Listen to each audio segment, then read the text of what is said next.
Falamos mais sobre o roubo no Museu do Louvre, em Paris. O museu que começa essa segunda-feira ainda fechado, depois dessa ação criminosa.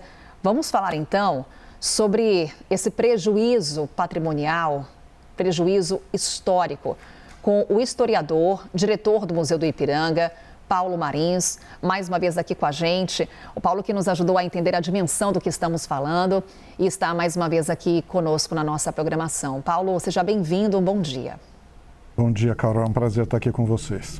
Paulo, a gente conversou no fim de semana, né? Assim que foi confirmada essa ocorrência, mas ainda não tínhamos detalhes sobre as peças que tinham sido levadas pelos criminosos. Agora já temos os detalhes. Quando a gente observa esse conjunto de peças, falamos num valor inestimável. E aí é um valor histórico, um valor patrimonial. O que a gente sabe sobre essas peças que foram levadas por esse grupo de cerca de 3 a 4 assaltantes? Olha, o que nós devemos realmente destacar é que elas são peças que identificavam o próprio Estado da França, não é? São peças usadas por pessoas que levavam literalmente a coroa na sua cabeça, não é? Então, enfim, são várias peças, mas eu destacaria sobretudo 3, não é? Que são bastante emblemáticas dessa dimensão oficial daquilo que foi roubado, que é a coroa da Imperatriz Eugênia. E é importante lembrar que a coroa do imperador Napoleão III, né, que era sobrinho de Napoleão Bonaparte, esposo da Imperatriz Eugênia, esta coroa foi destruída após a deposição dele no final da década de 1860, mas a dela sobreviveu.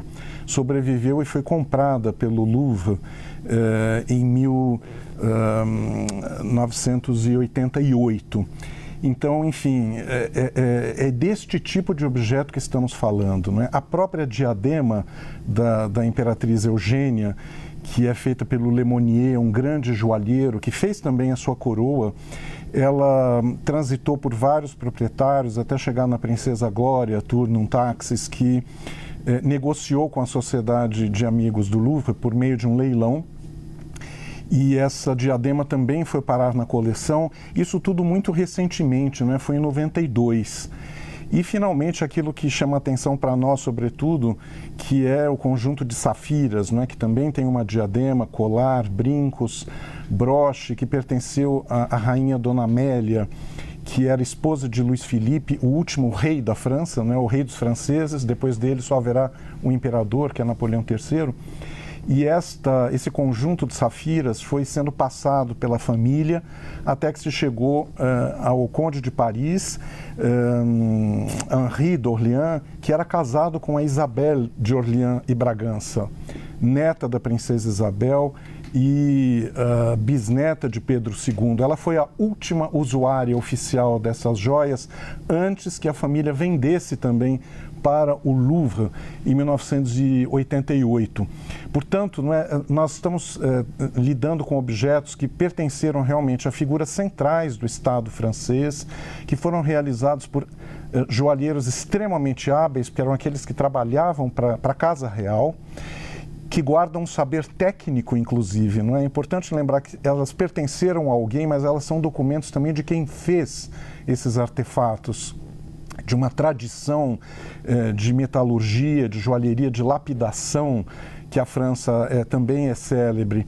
E aí, claro, enfim, a expectativa que nós temos é que isso seja recuperado o mais breve possível, porque é realmente bastante chocante, não é? Essas obras foram dispersadas após as quedas desses monarcas e é um esforço dos profissionais do Louvre ao longo de décadas de refazer a reunião desses símbolos do poder. Paulo, inclusive a gente tem aqui no site da CNN Brasil, vou até colocar em tela essas obras essas joias que foram levadas pelos criminosos. O Paulo descrevia aqui cada uma delas e aquelas que ele considera mais relevantes do ponto de vista histórico. A gente está falando aí de patrimônio inestimável. Aí um broche, temos aqui também, vou passando aqui as imagens, Paulo. Essa é a diadema da Imperatriz Eugênia. Olha, essa aqui é a tiara da Imperatriz. Vou passando aqui para a próxima. Par de brincos de esmeralda. Temos aqui outra joia, broche relicário. Temos também aqui essa tiara do conjunto de joias também da coroa francesa, colar do conjunto de joias, também da coroa francesa. Também temos aqui um outro brinco. E é impressionante, Paulo, quando a gente olha para essa ação criminosa, porque a gente está falando do Louvre. Eu falava com o Américo Martins, nosso analista lá na Europa, como que é inacreditável, né? Esse museu que é essa referência mundial, quando a gente fala de história e de reconhecimento, inevitavelmente a gente se remete ao Museu do Louvre. E o que foi essa ação? A gente tem as imagens aí do que até o momento sabemos, que a suspeita é de que os criminosos tenham estacionado aquele ônibus ali, uma espécie de guindaste, um elevador, que levou os criminosos até esse ponto do museu, quebraram a janela e acessaram o Museu do Louvre e levaram essas peças. Aí eu te pergunto, Paulo, isso obviamente acende um alerta. Outras obras do Louvre, que são tão conhecidas quanto as joias da coroa, correm riscos? Olha, todos os museus têm que, enfim, reforçar mesmo os seus sistemas de segurança, porque a grande parte dessas instituições guardam objetos de muito valor monetário, né? E, sobretudo, objetos que, às vezes, geram a cobiça de colecionadores que, na verdade, nunca vão poder expor isso que receberem, né? Que receptarem, inclusive. Mas, enfim, esse tipo de problema é um problema que, infelizmente, é recorrente. Não é? No mês passado, há menos de um mês atrás, o Muséum, que é um museu de história natural na França, teve também um roubo espetacular de pepitas de ouro que estavam expostas na galeria de pedras preciosas e metais preciosos. Isso há menos de um mês atrás, né?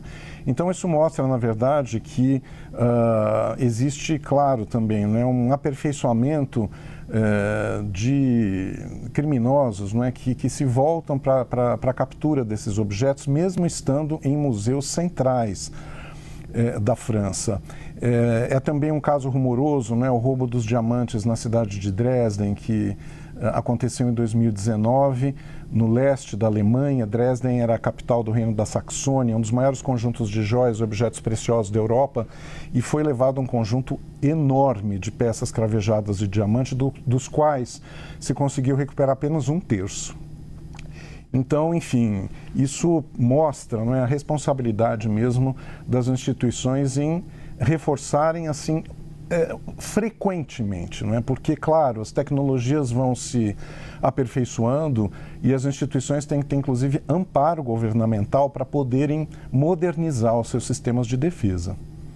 Paulo, para a gente encerrar, o que muda agora na França, em outros museus da Europa e no mundo, em termos de segurança, diante do que acompanhamos no Louvre?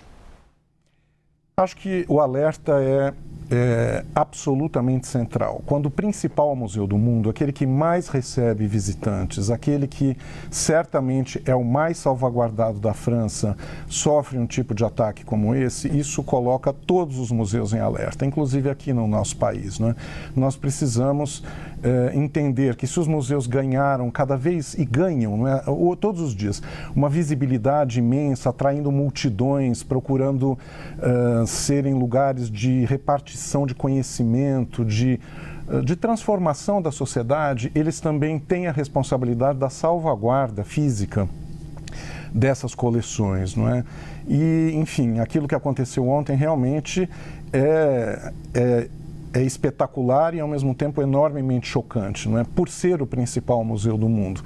Então, claro que isso deve realmente acender mesmo, não é, o sinal de alerta para todas as instituições, para que esse tipo de violência não se repita, não é? Apesar, claro, não é, de nós sabemos que isso acontece com uma certa frequência. Não é fundamental nós combatermos esse tipo de vulnerabilidade dos museus. Até ontem a gente recordava, né, Paula, que passando rapidamente, Mona Lisa chegou a ser roubada no passado. Então, quando a gente traz aí essa questão da segurança dos museus, o próprio Museu do Louvre, inevitavelmente a gente também relembra desse episódio. Claro, não é? E também apostar, não é, que as instituições de segurança consigam recuperar, não é? Aqui mesmo no nosso país teve roubos de pinturas há anos atrás, elas foram recuperadas, não é? Ou seja, investir também nas instituições, na polícia, não é? Nos sistemas internacionais de segurança, tudo isso é fundamental para que nós consigamos realmente cumprir a missão, não é, de preservar esse patrimônio para o futuro. Paulo Garcês Marins, historiador, diretor do Museu do Ipiranga, gentilmente conseguindo conversar conosco nessa segunda-feira. Paulo, muito obrigada. Um bom trabalho para você aí em Brasília. Até a próxima. Muito obrigado, Carol.